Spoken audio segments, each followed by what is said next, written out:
আসসালামু আলাইকুম। বাংলাদেশের সুনামধন্য একজন স্কলার, আমরা অনেকে সুপরিচিত একজন মানুষ, আমাদের সকলেরই মুখে মুখে একজন মানুষ। তিনি অবশেষে 3 বছরের পরে তিনি কিন্তু মুক্তি পেলেন। এবারই কথা না বললে নয়, তার নাম হচ্ছে মৌলানা মামুনুল হক। আপনারা সেটা জানেন, তার পদবিটা একটু যদি আমি বলি, তিনি কিন্তু হেফাজতে কেন্দ্রীয় কমিটির যোগ্য মহাসচিব ছিলেন এবং তিনি মহানগরীর সাধারণ সম্পাদক ছিলেন, সেটা কিন্তু আপনারা জানি। তো এটাই আমরা আজ শুক্রবার 3 মে বেলা 11টার দিকে কাশিমপুর কারাগার থেকে বের হয়ে তিনি তার আশা ফুলের চিঠিয়ে তাকে কিন্তু স্বাগতম জানান তার স্বজন এবং ভক্তরা। বিষয়টা আমরা সোশ্যাল মিডিয়াতে দেখতে পেয়েছি। এবং আরেকটা জিনিস আমরা দেখেছি, সেটা হচ্ছে কাশিমপুর হাই সিকিউরিটি কারাগারের যে সুপার সুমত কুবর বালা মৌলানা মামুনুল হকের জামিনের মুক্তির বিষয়টি নিশ্চিত করেছেন, সেটাও কিন্তু আমরা ইতিমধ্যে সোশ্যাল মিডিয়াতে সেই বিষয়টাও আমরা কিন্তু দেখতে পেয়েছি। এবং এটা একটা কালের কণ্ঠের নিউজের মধ্যে এটা এসেছে, সেটাও কিন্তু আমরা দেখেছি। এবং আমরা সোশ্যাল মিডিয়াতে ফেসবুক, ইউটিউব এবং বিভিন্ন প্ল্যাটফর্মে কিন্তু আমরা সেই বিষয়টাও দেখেছি। আরেকটা জিনিস আমি আপনাদেরকে বলি, সেটা হচ্ছে মামুনুল হকের বিরুদ্ধে 37টি মামলা ছিল, সেটা কিন্তু আমরা জানিয়েছি। এবং ইতিপূর্বে তিনি প্রায় 36টি মামলা আদালত থেকে জামিন লাভ করেছেন। প্রায় 36টি মামলা আদালত থেকে উচ্চ রায় পেয়েছেন। এবং গতকাল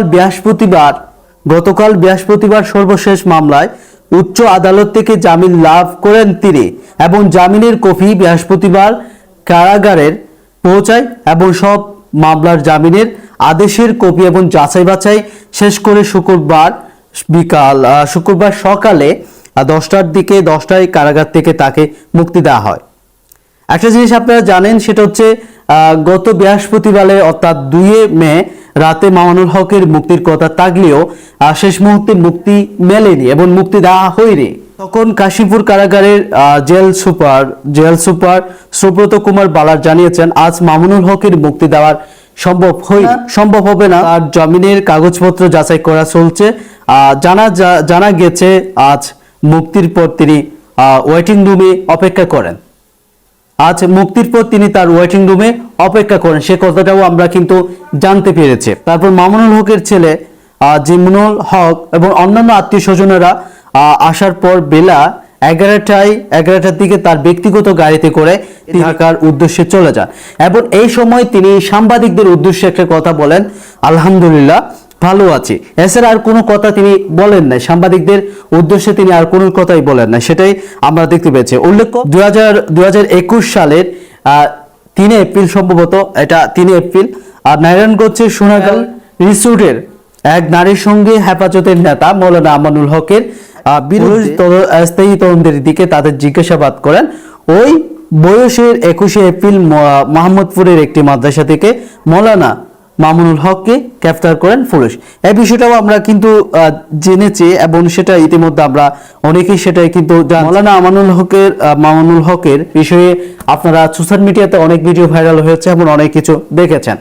অবশেষে তিনি গত বৃহস্পতিবারে তিনি তার মুক্তির কথা মিললেও কিন্তু দিন শেষে তার আজকে শুক্রবার 11টার দিকে তার মুক্তি মিলেন। এবং তার যে ব্যক্তিগত গাড়ি আছেন, তার আত্মীয় স্বজন এবং তার ছেলে মিলে তারা কারাগার থেকে বেরিয়ে দিকে তারা রওনা দিয়ে ঢাকার দিকে চলে যান। যারা সাংবাদিকগুলো আছেন, তারা তার কাছে কোনো কিছু জানতে চাইলে তিনি শুধুমাত্র একটি উত্তর দিয়েছেন, আলহামদুলিল্লাহ ভালো আছে।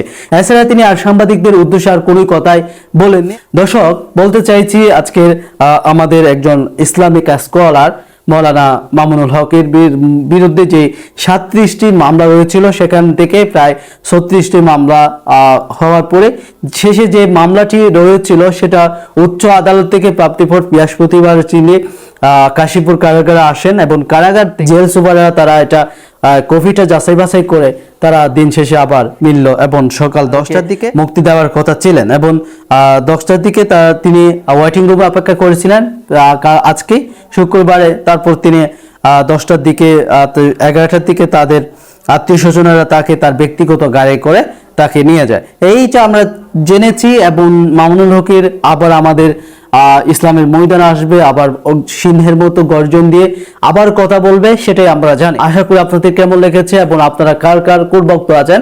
যদি মামুনুল হকের মুক্তিতে যদি আপনাদের খুশি হন, মামুনুল হকের মুক্তিতে যদি আপনারা খুশি হন, মাসবি ভিডিওটা শেয়ার করে দিবেন এবং শেয়ার করে আপনারা জানার সুযোগ করে দিবেন। এবং আমরা মামুনুল হকের জন্য, তার মুক্তির জন্য যারা যারা সহযোগিতা করেছেন সকলকে আমরা দোয়া এবং ভালোবাসা সবসময় থাকবে, এবং তাদের জন্য আমরা দোয়া এবং ভালোবাসা সবসময় করব।